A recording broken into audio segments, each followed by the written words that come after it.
My name is Elena Ward. I'm 29 years old. And I didn't realize my relationship was already cracking until my phone buzzed with a message that sounded considerate. Hey babe, heads up. I'm going to stay at my coworker's place tonight. We're working late on the quarterly presentation, and it makes more sense than driving home at 2 a.m. Her boyfriend is totally cool with it. Why aren't you? No emojis, no apology, no, is that okay with you? Just a decision already made, wrapped in reassurance I never asked for. I remember staring at the screen longer than I should have, not because the situation itself was automatically damning. People work late, people crash on couches. Normal relationships survive things like that. What bothered me was how finalized it sounded, like the conversation had already happened somewhere else, and I was only being informed. My boyfriend Ryan and I had been together for 14 months, long enough for shared routines, long enough for toothbrushes in each other's bathrooms, long enough for people to start asking casual questions about what's next. We didn't live together, but we spent most weekends at each other's places. I genuinely thought we were building something steady. Thought being the key word. Some context. Ryan had started mentioning this coworker, Maya, about 3 months earlier, always casually, always work-related. Same project team, long hours, tight deadline. I'd never met her boyfriend either. In fact, I didn't even know she had a boyfriend until this exact text.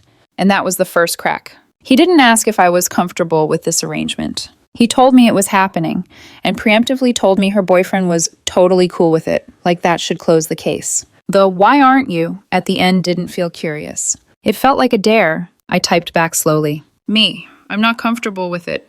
The reply came almost instantly. Ryan. Seriously? It's just crashing on a couch. Don't be insecure about this. There it was. That word. Insecure. The fastest way to end a conversation without addressing it. Me. I'm not insecure. I'm uncomfortable. There's a difference. Ryan. Her boyfriend literally said it's fine. She knows nothing's going on. Why are you making this weird? My chest tightened. Me. You've never mentioned her boyfriend before. How do I even know he exists? A pause, not long, but noticeable. Ryan. OMG, Elena. Of course he exists. They've been together like 3 years. You want me to send you his LinkedIn or something? You're being ridiculous right now. That word again, ridiculous. I stared at my phone, feeling something subtle but important shift under my ribs. The way you feel when you realize you're being managed instead of heard. Me. If he's really okay with it, send me his number. I expected pushback, deflection. Maybe annoyance followed by, forget it, I'll just come home. Instead, my phone chimed. A contact card. Ryan. There. Happy now? Text him yourself if you don't believe me. This is getting exhausting. Exhausting. Like my discomfort was an inconvenience instead of a signal. I sat there on my couch, the apartment quiet except for the hum of the fridge. I could still choose to let this go.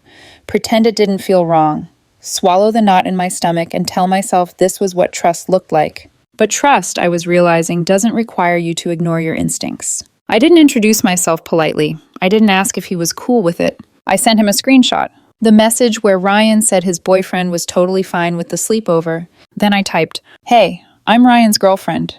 He told me you were aware that Maya was staying over tonight. Just wanted to make sure that's actually true."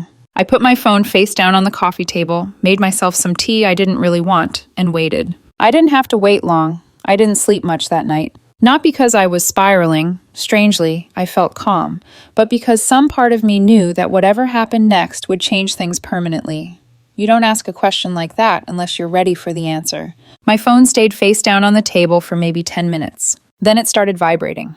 Not one notification, not two. A chain reaction. I flipped it over. 6:47 a.m. 3 missed calls from Ryan. 2 from an unknown number.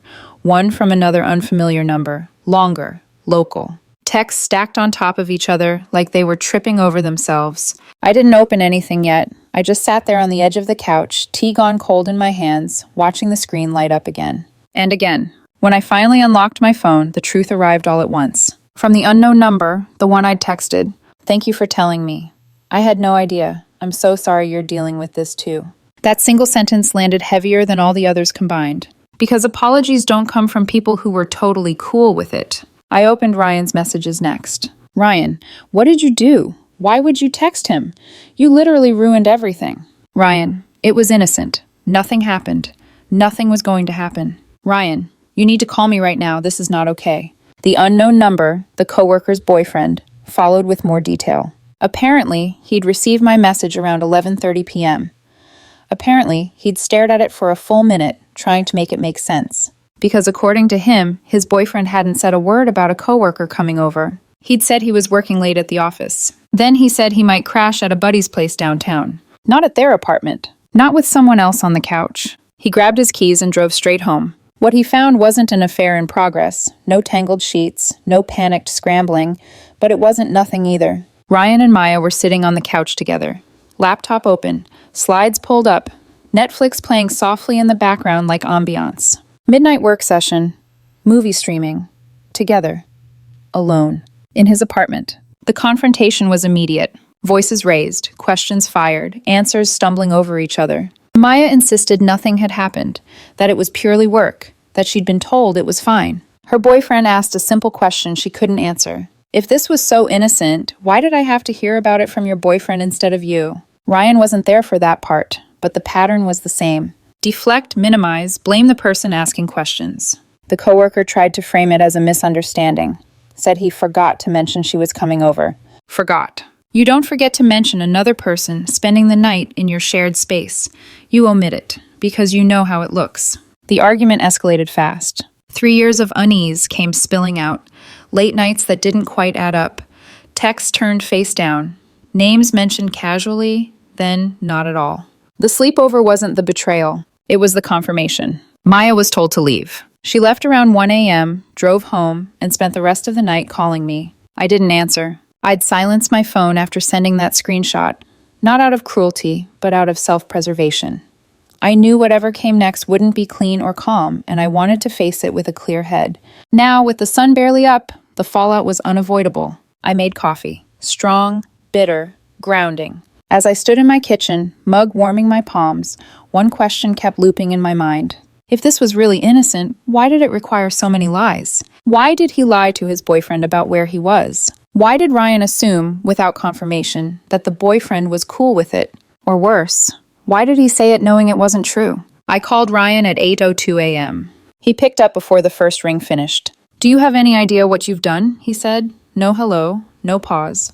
I verified something you told me, I replied calmly. You said his boyfriend was okay with it. He wasn't. He didn't know, Ryan snapped, because Maya didn't think it was a big deal. He probably just forgot to tell him. He told him he was somewhere else entirely. Silence. Then Ryan exhaled sharply. That's between them. Why are you inserting yourself into their relationship? It became my business when you used his approval to shut down my discomfort. You went behind my back and contacted a stranger, he said. That's a massive violation of trust. You gave me his number, I said. You told me to verify it myself.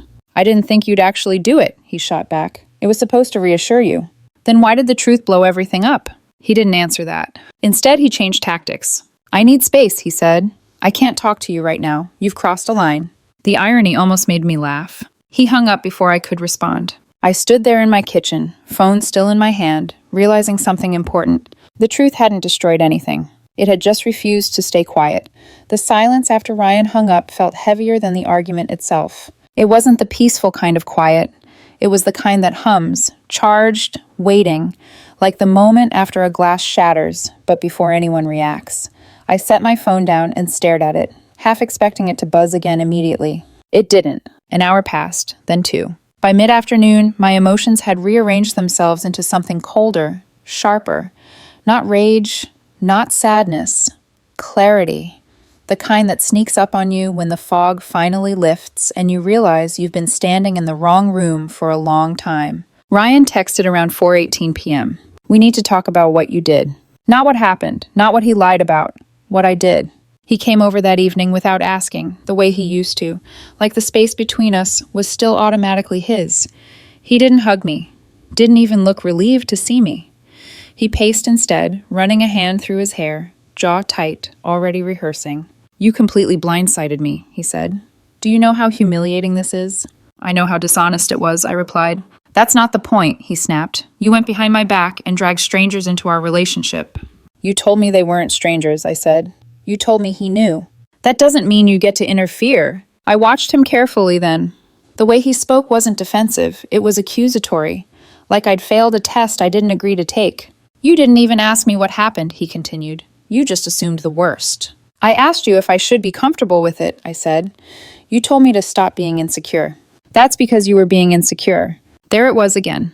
That word used like a dismissal, a trapdoor. I folded my arms, grounding myself. Let me ask you something, Ryan. If nothing was wrong, if this was really just two coworkers working late, why did he lie to his boyfriend? He hesitated just for a second. He didn't lie, he said. He just simplified things by telling him he was somewhere else. He knew his boyfriend would overreact, Ryan shot back, just like you did. That comparison landed hard. So instead of having an honest conversation, I said slowly, the solution was deception. It wasn't our deception, but you benefited from it. His mouth opened, then closed. I could see him recalculating, trying to find an angle that didn't make him complicit.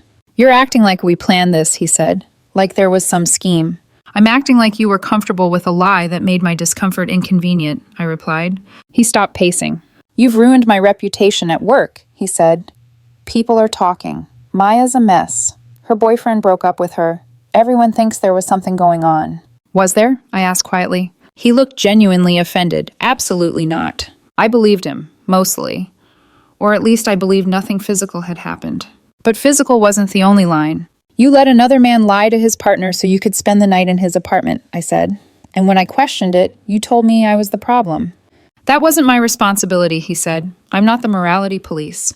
But you were fine being the beneficiary. He ran a hand down his face, frustration cracking through.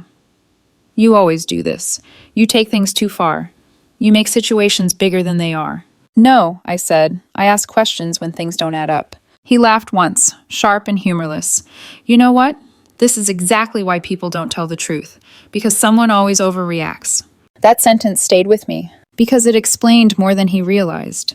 This isn't about trust anymore, he continued. I can't be with someone who goes behind my back like that. I felt something inside me settle into place. You gave me the number, I said. You challenged me to verify it. I didn't think you'd actually do it. And that, I said, meeting his eyes, is the real problem. He didn't have an answer for that. He left a few minutes later, not angry enough to slam the door, not self-aware enough to apologize, just shaken, conflicted, still convinced the wrong person was holding the guilt. When the door closed, I sat down on the couch we'd shared so many quiet nights on. And for the first time since the text that started all of this, I allowed myself to think the thought I'd been avoiding. This wasn't a misunderstanding. It was a revelation.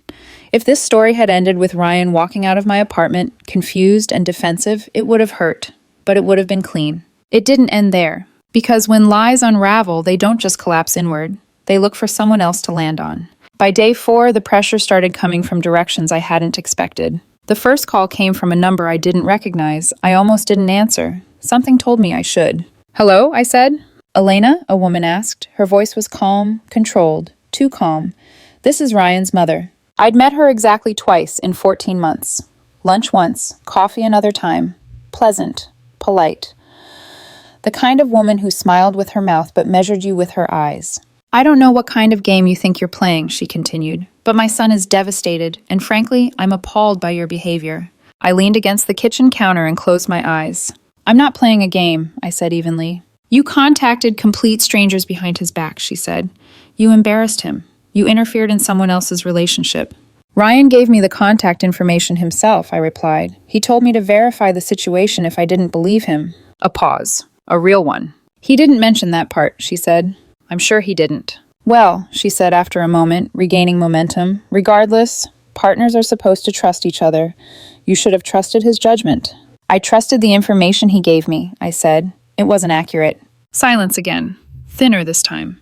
I just hope you understand, she said finally, that actions have consequences. Yes, I replied, they do. She hung up not long after that, the call ending in something that sounded suspiciously like disappointment, though I wasn't sure who it was aimed at. 2 hours later, Ryan's coworker decided to make himself part of my day. I was walking back from the grocery store, reusable bags digging into my palms, when I saw him leaning against a car in my apartment complex parking lot. I recognized him immediately from photos Ryan had shown me over the months. Team outings, smiling group shots. He looked nothing like that now. Unshaven, hollow-eyed, clothes rumpled like he hadn't slept. We need to talk, he said. Do we? I asked, shifting the bags to my other hand. You destroyed my relationship, he snapped. 3 years. Gone. Because you couldn't mind your own business. I felt my pulse spike, but I didn't step back. Your lies destroyed your relationship, I said. I just made sure the truth reached the right person. There was nothing going on, he said quickly. Nothing physical, ever. Then why did you tell your boyfriend you were somewhere else? I asked. His jaw tightened. He looked away. It was just easier, he muttered. He can be insecure. He would have asked a million questions. So instead of answering them honestly, I said, you lied. It was a white lie. No, I said, it was a convenience lie. He stepped closer, testing. You think you're clever, don't you? Texting him like that? I think he deserved to know what was happening in his own apartment, I said. And I deserved to know whether I was being told the truth. You don't know anything about my relationship. I know it ended because you couldn't be honest about a couch, I replied. That tells me enough. For a moment, I thought he might actually take a swing at me. My grip tightened on the grocery bags. Ridiculous weapons. A carton of eggs between us. Then something deflated in him. He scoffed. You and Ryan deserve each other. You're both miserable. He got in his car and drove off. I stood there for a long moment after, hands shaking, not from fear exactly, but from the adrenaline of being confronted by someone whose entire world had cracked open and who desperately needed a villain. By the end of that week, the message was clear. Everyone wanted me to apologize for asking questions, for verifying information, for refusing to pretend a lie was harmless. But the strangest part? No one, not once, asked me how it felt to be put in that position in the first place. And that's when I realized something crucial. This wasn't about fixing things anymore. It was about who was willing to live inside a lie and who wasn't. Ryan texted me 4 days later. Not impulsive, not emotional. Structured. Can we meet tomorrow at 7? I think we should talk things through properly. Specific time. My apartment. Neutral language. I knew before I replied what it was going to be. Breakup conversations have a tone, and this had it. I agreed anyway. He arrived right on time, standing a little too straight in my doorway, like he'd rehearsed where to put his hands. He didn't kiss me hello, didn't take his shoes off like he used to, just walked in and sat on the far end of the couch. The same couch where we'd watched movies, eaten takeout, fallen asleep mid-conversation. Same place, completely different energy. I've been doing a lot of thinking, he began. I nodded, said nothing. About everything that happened, about what it says about us. Still nothing from me. And I've realized something important, he continued. You don't actually trust me. You never really did. There it was, the conclusion he'd been building toward all along. A relationship can't survive without trust, he said, voice steady, almost gentle. And the fact that you texted a complete stranger instead of just believing me tells me everything I need to know. I let the silence stretch, not as a tactic, but because I wanted to answer honestly. I texted him, I said finally, because you gave me his number and told me to verify it myself. That doesn't change what it means, Ryan replied quickly. You chose not to trust me. I chose to verify information you used to dismiss my discomfort. He frowned, like that distinction annoyed him. I've never cheated on you, he said. Not once. Nothing physical happened with Maya. Ever. I believe you, I said. That surprised him. Then why are we even here? He asked. Because cheating isn't the only way to betray someone, I replied. He looked at me, really looked at me, like he was trying to understand a language he didn't speak. You were comfortable, I continued, with another man lying to his partner so the two of you could be alone together late at night. And when I questioned it, your instinct wasn't to reassure me. It was to tell me I was insecure. That wasn't my lie to fix, he said. How is that my responsibility? Because you benefited from it. He opened his mouth, then closed it again. It wasn't a big deal, he said weakly. It was a boundary, I replied, and you crossed it like it didn't matter. He looked down at his hands then, really looked, like maybe this was the first time he'd followed the logic all the way through. I didn't blow up your coworker's relationship, I said gently. His lies did. I didn't create this situation. I just refused to play along with it. So that's it? He asked quietly. We're just done? I studied him for a moment. The man I'd loved, the man who could be kind, funny, attentive, until it was inconvenient. I think you came here tonight to end things, I said. I'm just agreeing with you that it's the right decision. That's when he cried. Not dramatically, no sobbing. Just silent tears sliding down his face, one after another, like his body had finally caught up to the conversation. I really did love you, he said after a while. I know, I replied. I loved you too. But love, I was learning, doesn't excuse comfort with deception. He stayed another 20 minutes.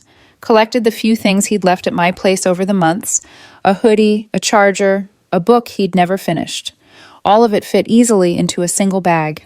Watching him carry it out felt heavier than the breakup itself. When the door closed behind him, the apartment felt bigger, quieter, and finally honest. 2 weeks passed. Not in a dramatic blur, not in some cinematic montage of crying showers and sleepless nights, just time.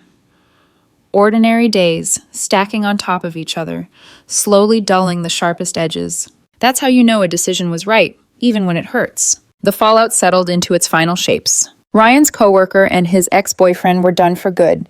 No dramatic reconciliation. No, maybe after some space. According to the few messages his ex sent me, the sleepover had just been the crack that finally let everything else spill out.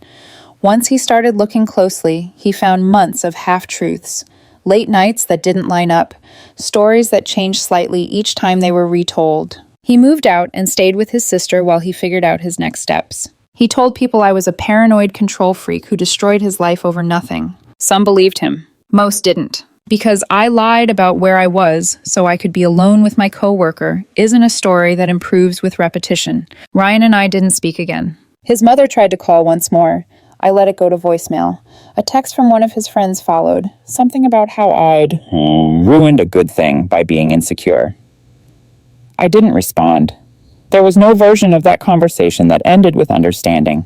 And honestly, I was tired of defending the same simple truth. That I hadn't overreacted. I'd reacted accurately. Late at night, when the apartment was quiet and my thoughts wandered back to the good parts, the inside jokes, the comfort, the way 14 months can feel like a small lifetime, I reminded myself of the text that started everything. Her boyfriend is totally cool with it. Why aren't you? Because he wasn't cool with it. Because he didn't even know. Because the entire arrangement was built on the assumption that I'd accept a lie if it was presented confidently enough. Some people will read this and think I should have just trusted Ryan, that I should have let it go, that a couch isn't a big deal. Maybe they're right, but here's what I know now. If the story had been true, nothing would have happened. His ex would have said, "Yeah, I know, it's fine." End of conversation. End of conflict. But that's not what happened. Because the story wasn't true. Truth doesn't explode relationships. It exposes the ones already rotting underneath. I didn't lose a boyfriend that night. I lost the illusion that asking reasonable questions makes you difficult. Call it insecurity if that makes it easier. I call it standards. And I'm okay with the cost.